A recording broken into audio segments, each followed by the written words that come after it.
Wild about the white stripes, gaga for Goldfrapp, into Interpol? Then you should be watching Rodeo, the best music video show on the web. Tune into Rodeo at tvtonic.com and discover why Sub Pop Records calls us an indie music lover's dream.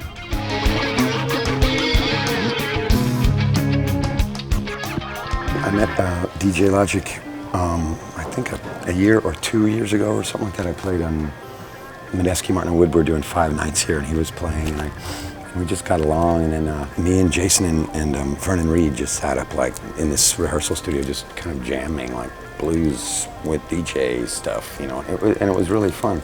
To me, it's wonderful because he sees, he just likes it and doesn't immediately. He's not like a dogmatic hip hop only guy, you know. He's really like an artist. On one side, I completely related to the pragmatism, like kind of poor boy pragmatism of what Delta blues, original country blues was. It's not very technical music. It was just expressive as hell, and it still sounds vital and important now. Something that was recorded in the late 20s by a guy who's got no technique per se, no relation to classical music exactly. I even tried to write rap in 1980, and I actually put out a record in Europe that there's raps on it. Really bad.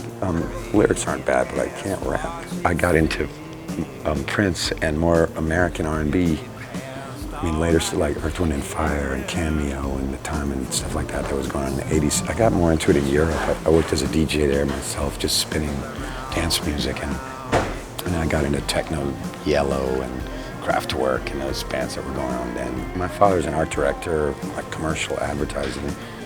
Did well with himself, but I grew up with my mom was a sculptor, and she was always starving and very purist, Vincent van Gogh thing, you know. And I was always in between of trying to reconcile that, and I've done it the most on this record for the way I wish something would sound, and being accessible, but also mystery, and you know, you'll have to listen to it a couple times also. It's not just all face value like a lot of pop is. This time I just tried to have some fun with it, and to me the record sounds more inspired than a lot of the things I've done where I was trying to control everything.